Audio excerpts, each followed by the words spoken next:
So when this video comes out, it should be right around my 10-year YouTube anniversary. Oh, what a ride it's been. And you know, the Zombies movies have been some of my biggest videos like ever. Zombies 1 was one of my first big breakout hits like way back in the old times, you know, back when we all still knew what optimism felt like. So for my 10-year anniversary, it seems appropriate that I celebrate with what will no doubt be the greatest movie of our generation, Zombies 4, Dawn of the Vampires. You know, maybe it's because of how streaming is now and how TV is not. Somehow in the many years since Zombies and Descendants first came out, like Disney has not been able to make anything remotely as popular. So like, get ready for Descendants and Zombies 12 coming soon. Anyway, not much else to say here, so why don't we just jump right in? Come on, kids, let's take a walk. But before that, really quick, this video is brought to you by Strawberry.me. Look, times are tough right now. Finding a job is tough, advancing careers is tough, everything's upside down and backwards. And believe you me, I know how it feels to wonder if this is all there is, or should I be doing something else? Am I gonna be making jokes about kids' movies in my 40s? Sure, probably. Strawberry.me is an affordable and easily accessible personal coaching service that can help you reorient your goals, break through obstacles, and figure out what you truly want and how to get there. Their coaches are highly certified, trained through ICF institutions with years of experience to help you on your career journey. A Strawberry.me membership is really like an investment in yourself and your future. It's great if you need some short-term advice and perfect for longer-term career challenges you might be facing. Now, just to be clear, they're not here to just like tell you what to do, but they work with you to find the best possible road for you to take to end up where you want to be, personally, financially, creatively. So if you're feeling stuck in your professional life, the longer you wait, the longer nothing changes. So click my link down in the description or go to strawberry.me/Alex Meyers and start your career coaching with a $50 credit today. Okay, back to the show. As per the last movie, Zed and friends are now in college. Welcome to Seabrook. Our hometown's a little different than most. Where a mysterious galactic moonstone gave our world zombies, werewolves, and aliens. And now, we all live like one big happy furry green fangy family. And now some of us are at Mountain College. You know, maybe I'm wrong here, but like a Disney Channel movie about college kids? That just seems so crazy to me. Like, has that ever happened before? Also, you know this is about to be the most sanitized college experience of all time. Legend has it that another moonstone crashed on Mount Rayburn, creating 2 new monsters in 2 separate worlds. The Daywalkers. And the vampire. You know, I'm sorry. I just love how these movies, there's like zero preamble. Like stuff just happens, you know? Hi, I'm Zed. This really super important thing just happened. Anyway, football. The moonstone also created blood fruit, which both creatures need to survive. So Addison and Zed have been at college for like a year or so now, and turns out it's not going quite how they imagined. Hi, I'm Zed, zombie, hometown hero. And most recently, Mountain College's latest football star. All right, still a few wrinkles to iron out. Hi, Madison. And you would think that being part alien would give me an edge on the college cheer squad. Yeah, that's the thing, you know, like take the hottest dude or the cutest girl in your school and like they're like a 6 when you go to college, okay? You can be like the mostest, bestest, whatever, and you're gonna learn real quick how big the world is. It's like how Kelsey and I have been playing Mario Kart and it's like, hey, we're getting pretty good. What do you say we try some online multiplayer? I'm never playing this stupid game again. But okay, so this brings us over to some new characters, the Daywalkers.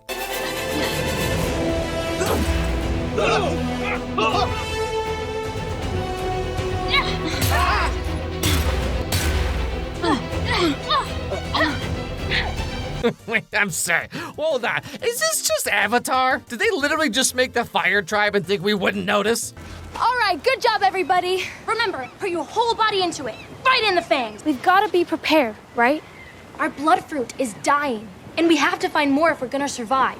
Awkward exposition. Now, this girl is Nova. She's the daughter of the village leader, Guy Fieri, and she's currently training to fight the evil vampires. Except, would you believe there's a little bit more going on here? Come here. Nova? Hey. I ask you to run your recruits through training maneuvers, and I find you doing what exactly? My dude, she hugged this girl for 4 seconds. What exactly is the problem here? Come on, we need to talk. Okay. Nova, we don't have time for your visions. Oh, Nova's doing visions and stuff now? Psh, you can't fool me. This ain't no Zombies 4. That's the Raven 3. Dad, how much longer can we live in fear of people we've never even seen? As long as I'm in charge. Make way for Rain! Great! Ray. Oh, hey, Nova. Where's my hug? Now, flashing sideways, we have the vampire camp and our other new main character, Victor. And where's Victor? Sorry, I'm coming in. Victor! Oh, dude! One of my better landings. Victor! At your service. Oh, so like this movie's just kind of like Descendants, huh? Actually, all these movies have literally just been the same movie this whole time. Anyway, so Victor is the nephew of the vampire leader lady, but he doesn't really like this whole vampire lifestyle. But I got you something to make up for it. Blood fruit! I got this for the three of us. To celebrate finally making it out of this town. Everyone's terrified. Nobody wants to leave Shadyside. Well, I do. There's this whole world out there. Yeah, guys, I'm too big for this small town. I'm going to the big city. I'm gonna be on Broadway. Anyway, so back to Zed and friends. Zed has to go to football camp over the whole summer so he can hopefully get on first string next year. And while that's happening, Addison's gonna go to cheerleader camp so she can be whatever a high-ranking cheerleader is called. Grand Wizard? I don't know. And these other two are just kind of there doing stuff. So then they all sing a song about how college is hard, and they're like, hey, what if we just hopped in the car and had a crazy road trip before we gotta do all that dumb adult stuff? And so they do. They jump into Zed's rickety old Herbie the Love Bug and set off on the road. Siri, set a course for friendship. I was thinking about football for one.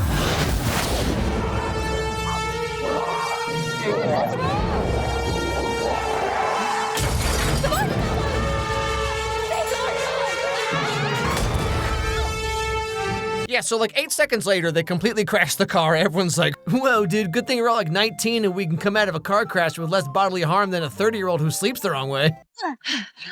I miss you already. I've missed you all year. I'm sorry, guys, this is not the time. Wow, we just totally crashed and rolled the car like 6 times, on top of all the other mental and emotional stuff we've been under this whole year. I don't know how much longer I can last at this rate. Yeah, it's cool. You want to make out? So they all split up to find help, and Addison and Zed just kind of wander into something a little strange.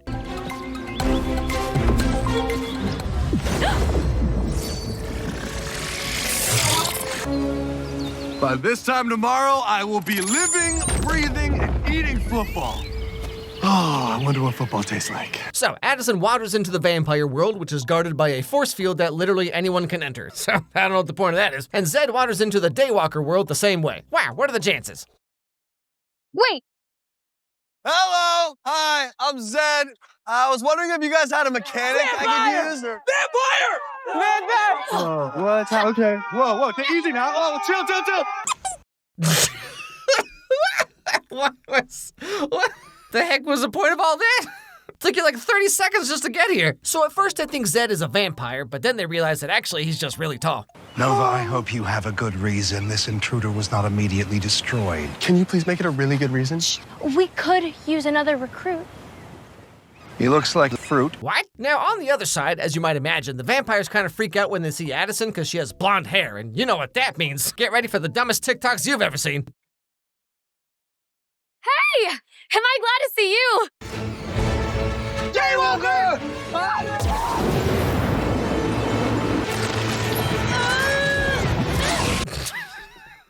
I'm sorry, I love how they have to charge up their attack for 7 minutes. Addison's just standing there like, uh-huh. Also, wait, hold on. I'm sorry. Okay, so Daywalkers have fire magic and the vampires have wind powers. This is just Avatar. I was joking before, but they just made Avatar. But don't worry, guys. Addison's got it handled. Victor, why would you say this Daywalker? No, I'm not a daywalker. I'm Addison. I'm a cheerleader. Throw her in the dungeon! Wait! Fire gauntlet!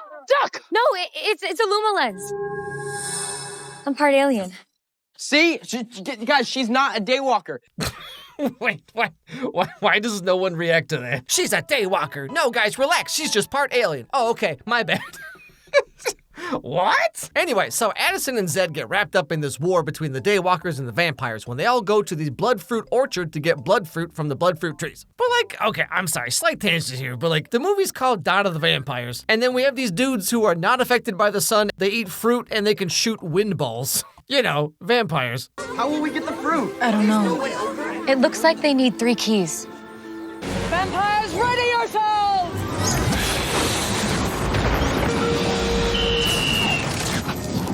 Wait, we have a proposal. Since when? You just got here. Assemble a group of your young leaders and we'll help you find the keys and get through the gate. And why should we trust you? Because we're 2 zombies, a werewolf, and an alien. That is a heck of a sentence you just said right there, my dude. But okay, so long story short, Addison and Zed take all the kids and only the kids to a campsite that just happens to be right over there for some magical reason. The door to the orchard has 3 keys it needs to open, and so their plan is to figure out how to get the keys or something or whatever. And of course, being the Montagues and Capulets, tensions are just kind of high all around. Never mind. Anyway, pick a bed and Get some sleep. And why should we listen to you? Yeah. You know how you only use those fangs on fruit? Yeah. I don't. Hey, don't threaten me with a good time. Okay, so like remember back earlier when Nova was having visions or whatever? Well, turns out she was seeing Victor, and at the same time, Victor's been dreaming about Nova? And now they're both here at the camp at the same time? What? I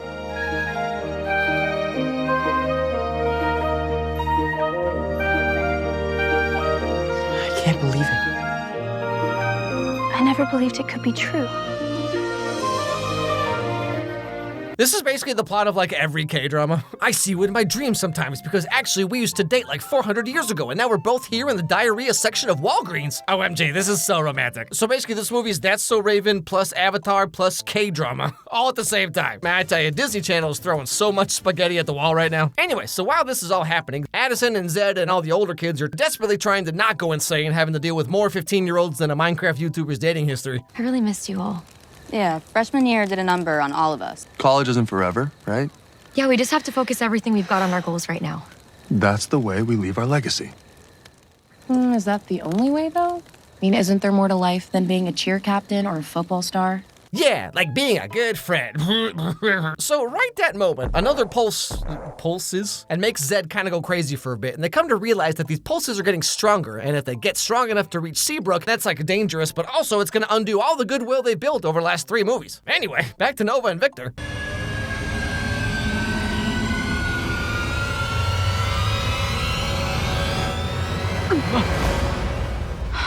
Is that a pencil? Anyways, can I show you something I found? Look at this cool stick I picked up. Looks like a sword. And then, of course, Nova's gonna do the thing girls do where they pretend like that's not the coolest thing they've ever seen. So he takes her to this cave shrine thing he found at some point, apparently.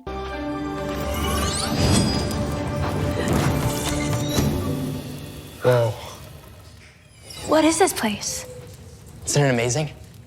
Vampire symbols and daywalker symbols. Man, this is a heck of a first date. Best I could do in 8th grade was take a girl to Jamba Juice. And then they sing a song about how like they're maybe sort of kind of becoming friends or something. And that's when they discover where one of the keys to the door is. What are these? The phases of the moon, but they're not in the right order. Bright and shiny seems like your department. The colors of the rainbow. Also in the wrong order. We have to straighten them out. That's right, guys. The answer to the ancient riddle puzzle shrine is moon phases and rainbow colors. These two are definitely smarter than a 5th grader. And this gives them the second key they need. I totally forgot about the first one, by the way. Earlier, the kids were having a rap battle / dance-off, and they accidentally found the first key by putting circles on the circles. Riveting stuff, I tell you what. This, of course, unlocks the final puzzle to open the door to the orchard. Guys, watch out!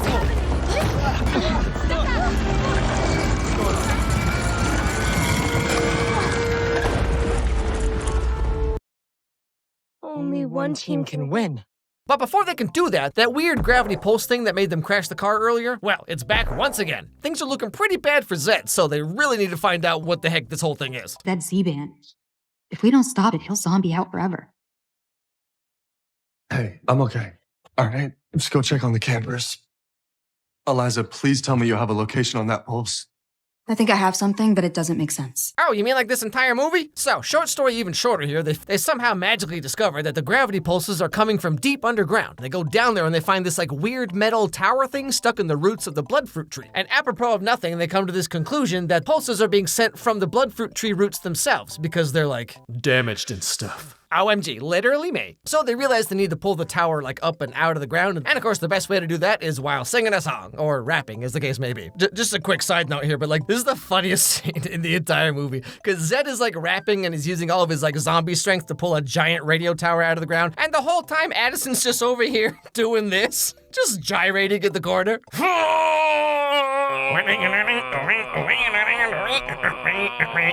But then, of course, all the kids come together and help Zed pull it out. Looks like friendship wins again.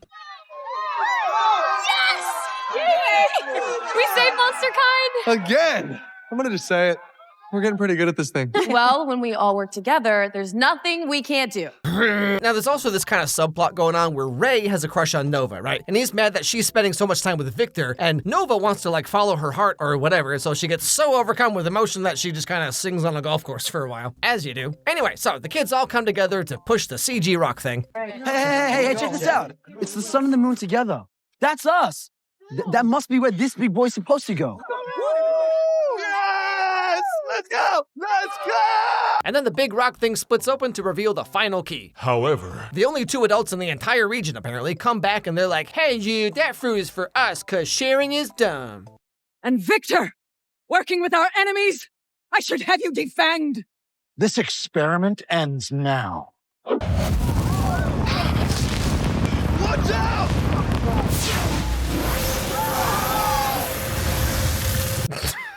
This is the cheesiest fight scene I've ever seen. Anyway, so now there's only like half the fruit left, so the 2 adults are kind of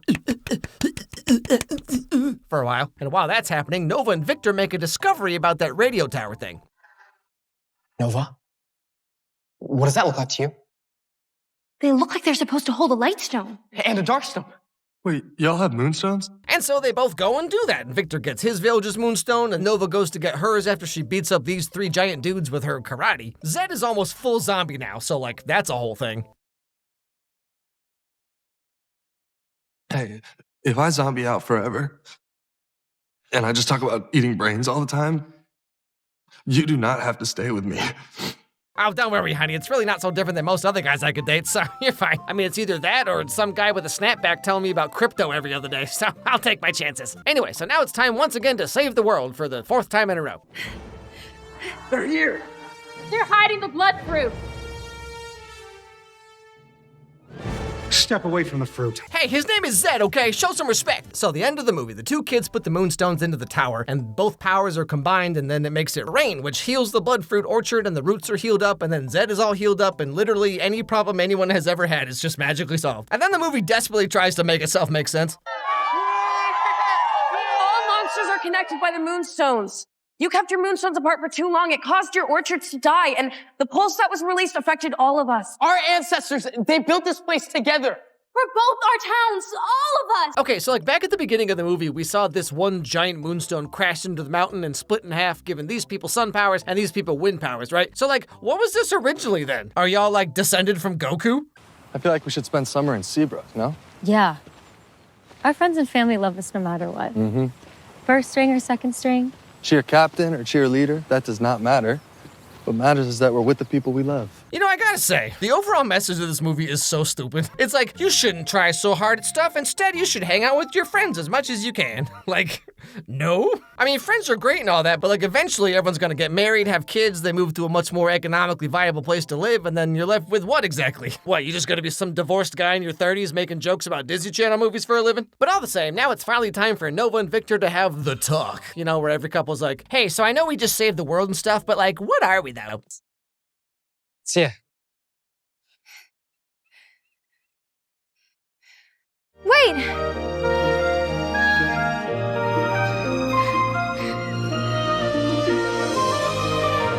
Oh, they hugged! It's getting serious now. That's like third base on Disney Channel. And that's pretty much the end of the movie. So like, remember back at the beginning of the movie how they were having like visions of each other and stuff? Well, turns out this major plot point amounts to nothing and gets no real explanation whatsoever. Disney Channel movies, they don't always make sense. So, yeah. I mean, even for a zombies movie, this is pretty dumb. Like, of course, they're gonna make it for kids or whatever, but like, I was genuinely interested to see what a Disney Channel movie about college kids would be like. It makes me think back to the video I did on the Henry Danger movie a while ago, and like, as dumb as that movie was, I actually found it surprisingly watchable because they aged up the characters, and the main kind of character conflict between Henry and Jasper was actually pretty mature and realistic. Or even like High School Musical 3. I mean, it's not like super deep or whatever, but still, it's rather mature for a Disney Channel movie. I don't know why Disney can't seem to do that anymore, but hey, shout out to them for making the same movie 8 times in a row now.